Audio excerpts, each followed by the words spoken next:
नमस्कार, मैं रवि प्रकाश। समय 7 न्यूज़ में तमाम दर्शकों का बहुत बहुत स्वागत। और आइए, हमारे खास मेहमान हैं करतार सिंह पौनिया जी, जो कि राष्ट्रीय महासचिव हैं भारतीय किसान यूनियन भानु के। तो मैं समझता हूं कि किसानों के हित की बात करने वाले, किसानों के फ़ायदे की बात करने वाले, किसानों के प्रति वफादार हैं ये, और क्या चल रहा है किसानों के प्रति और सरकार किस तरीके से उनको क्या सुविधाएं देने की कोशिश कर रही है। तो मैं अपने राष्ट्रीय महासचिव जी से बातचीत करूंगा और वो निश्चित तौर पर अच्छी जानकारी साझा करेंगे। तो सर, आपका बहुत बहुत स्वागत एवं अभिनंदन। जैसा कि देखा जाता है कि भारतीय किसान यूनियन भानु काफ़ी लंबे समय से प्रयास कर रही है, उनकी किसानों की बेहतरी के लिए प्रयास कर रही है, उनके अच्छे उज्ज्वल भविष्य की कामना करती है कि ज़्यादा से ज़्यादा उनको चीज़ें मुहैया कराई जाए, कल्टीवेशन के मामले में, इक्विपमेंट के मामले में, बीजों के मामले में, उर्वरा शक्ति के मामले में। पूर्व में जो किसानों की स्थिति थी उसको उसी जैसी इक्विवेलेंट अभी लाने की कोशिश की जा रही है। तो क्या कोशिश की जा रही है, ज़रा बताइए हमारे चैनल को। सबसे पहले तो मैं समय 7 के प्रधान संपादक महोदय रवि प्रकाश जी का भी धन्यवाद करता हूँ। और यह है कि सरकार ने कोई खास नहीं किया है किसानों के लिए। क्योंकि अगर किसानों की बात आती है तो किसानों के ऊपर लोग राजनीति करते हैं, किसानों के नाम से ठगी करते हैं और किसानों के ऊपर सबसे ज़्यादा राजनीति होती है। जबकि इसका सब लोग जानते हैं कि किसान क्रांति जो कि किसान जितने भी पूरे भारत देश में हैं, वो आपने देखा हुआ एक अपने बच्चे को अच्छी शिक्षा भी नहीं दे सकते, क्योंकि लॉस में मिल जाता है, सारी चीज़ें होती है, ओले पड़ जाते हैं। अभी आप हाल फिलहाल में देख रहे हो, कल पे भी फसल लोगों की गई है, कल भी ओलावृष्टि हुई है। तो किसान आयोग का गठन किया जाए, मैंने मुख्य है, क्योंकि अगर किसान आयोग का गठन हो जाएगा तो किसानों के ऊपर जो राजनीति करने वाले लोग हैं उनका विनाश हो जाएगा, वो कुछ रहेंगे भी नहीं, क्योंकि वो फिर किसानों के ऊपर राजनीति नहीं कर पाएंगे। जब किसान आयोग का गठन हो जाएगा उसमें किसान ही सदस्य होना चाहिए, किसान का जो भी, क्योंकि अगर अभी देखा जाए किसी को कृषि मंत्री बना दिया, उसको यही नहीं मालूम कि 5 बीघा इतना यूरिया लगेगा कि नहीं लगेगा, तो वो क्या किसान का भला करेगा। अच्छा सर, एक बात बताइए कि हाल ही फिलहाल में जो आलू का जो उत्पादन हुआ है वो पहले के मुकाबले कम हुआ है या ज़्यादा हुआ है? नहीं, बहुत कम हुआ। बिल्कुल बहुत कम हुआ। तो सर, इसमें कम की क्या कारण रहे कि कम क्यों हुआ? क्या बीज का या फर्टिलाइजर? ऐसा होता है, अगर बीज की कमी होती है तो वो जैसे अभी आपने किया, मैंने किया, तो जैसे अगर मेरा बीज खराब है आलू का तो मेरे खेत में कम होगा, आपका तो सही होगा ना। अब सबके जो भी जितने भी किसान हैं हमारे, सबके खेतों में फसल जो हुई है वो बहुत कम हुई है, पहले के अपेक्षा कम है। 10 से किसी के 10 पैकेट कम है, 15 पैकेट कम है बीज। सर, कभी कभी ऐसा होता है कि सिंचाई के लिए पानी की आवश्यकता होती है और पानी के लिए ट्यूबवेल, और ट्यूबवेल को चाहिए बिजली। तो बिजली की क्या स्थिति है? बिजली की स्थिति तो ये है कि हमारे माननीय मुख्यमंत्री जी योगी आदित्यनाथ जी ने कहा था हम किसानों को 5 साल बिजली फ्री रहेंगे। वीडियो भी है भारतीय किसान यूनियन ठाकुर भानु प्रताप सिंह के कहने पर। तो आप उन्होंने, मंत्री जी ने भी कहा, सबने, पर लेकिन उसका हुआ क्या जब धरातल पर ही नहीं है।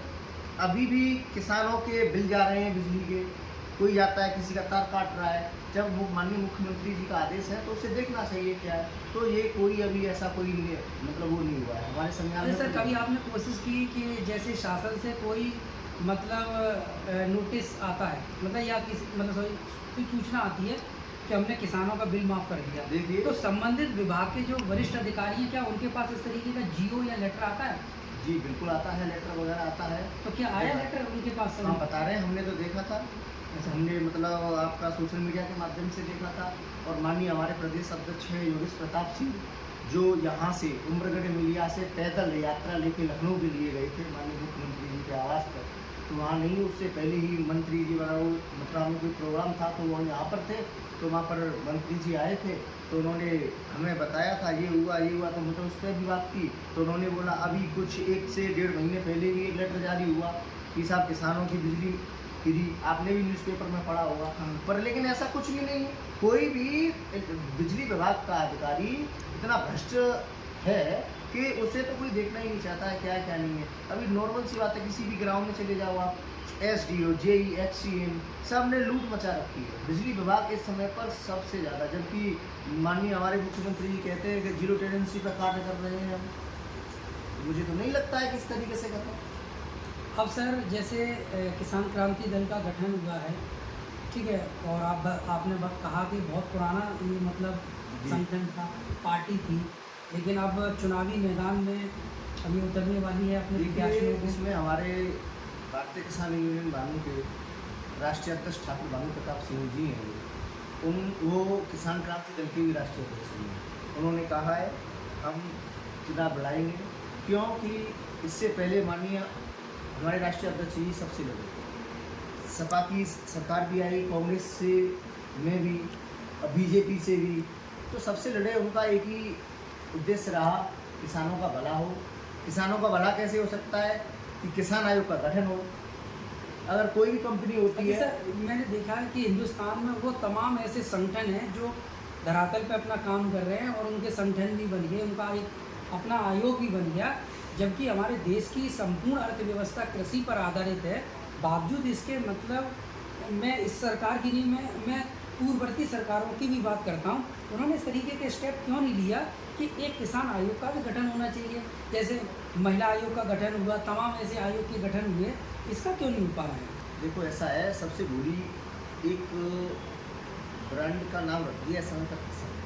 जो आज की राजनीति सबसे ज़्यादा जो होती है वो किसान के ऊपर होती है। आपको मालूम है, एक कोई भी बहुत बड़ा व्यापारी है, उसने बहुत बड़ा कर्जा लिया, उसका कर्जा माफ़ कर दिया, ये हो गया, मतलब उसको कराके कर दिया। पर लेकिन आज अगर कोई भी किसान के ऊपर अगर कर्जा है ना, इसी पर आधारित है, बावजूद इसके मतलब मैं इस सरकार की नहीं, मैं पूर्ववर्ती सरकारों की भी बात करता हूँ, उन्होंने इस तरीके के स्टेप क्यों नहीं लिया कि एक किसान आयोग का भी गठन होना चाहिए। जैसे महिला आयोग का गठन हुआ, तमाम ऐसे आयोग के गठन हुए, इसका क्यों नहीं हो पा रहा है? देखो ऐसा है, सबसे बुरी एक ब्रांड का नाम रख दिया संकट किसान। जो आज की राजनीति सबसे ज़्यादा जो होती है वो किसान के ऊपर होती है। आपको मालूम है, एक कोई भी बहुत बड़ा व्यापारी है, उसने बहुत बड़ा कर्जा लिया, उसका कर्जा माफ़ कर दिया, ये हो गया, मतलब उसको कराके कर दिया। पर लेकिन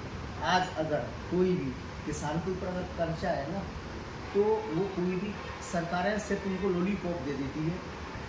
5 लाख का लोन है, 50,000 माफ़ कर देती है, 1 लाख माफ़ कर देती है, पर लेकिन उसे पूर्णतः कर्जा मुक्त नहीं करती है। अगर किसान आयोग का गठन हो जाए और किसानों के कर्जे माफ़ हो जाए, तो जो गंदी राजनीतियाँ आज जो लोग कर रहे हैं ना किसानों के ऊपर, वो जीवन में कर नहीं पाएंगे। सर एक अंतिम सवाल मैं पूछ रहा हूँ, जैसे किसान क्रांति दल का जो गठन हुआ है, उसमें पार्टी का खुद का मैनिफेस्टो क्या है? उसकी घोषणा पत्र में वो कौन सी प्राथमिकताएं शामिल हैं जो किसान को लाभ पहुंचाएंगी और उसकी बेहतरी के प्रयास करेंगी? हमारे राष्ट्रीय अध्यक्ष श्री ठाकुर भानु प्रताप सिंह जी हैं, उनकी 3 से 4 नीतियाँ बहुत अच्छी लगी हैं मेरे को, और ये बोल रहे हैं सबसे पहले किसान आयोग पर होना चाहिए। दूसरा कि जब मास्टर जो होता है उसकी तनख्वाह आज 1 लाख रुपये 80,000 रुपये की समथिंग, जबकि एक पुलिस जो एक कांस्टेबल होता है बेचारा, वो 24 आवर्स ड्यूटी करता है। पुलिस प्रशासन को भी मतलब उसका वेतन, क्योंकि वो तो कहीं पर धरना प्रदर्शन नहीं कर सकता है। मीडिया आप ही मान लीजिए, आप मीडिया हैं, आप भाई भारत के चौथे स्तंभ कहा जाता है मीडिया को। अगर आप कहीं पर भी अगर आप कवरेज करने के लिए जाते हैं, अगर आपके साथ कोई दुर्घटना होती है, तो आपके लिए कोई फायदा है ना उत्तर प्रदेश के अंदर? बताइए आप, मेरे को कुछ मिलता है तो आपको, लेकिन ये गलत है। अगर ऐसा होता है तो हमारे माननीय अध्यक्ष जी कहते हैं कि अगर पुलिस, किसान और आपका थल सेना, वायु सेना जितने भी हैं, इन सबको एक अच्छे उच्च स्तर पर लिया जाए, और मीडिया जो चौथे स्तंभ पर मानी जाती है, मीडिया को भी वो सारी चीज़ें होनी चाहिए। अगर कोई भी मीडिया का कर्मचारी, कोई भी पत्रकार अगर किसी भी घटना में अगर उसको थोड़ी सी चोट भी आती है, तो उसको सरकार मुआवजा दे। ये है। Thank you sir.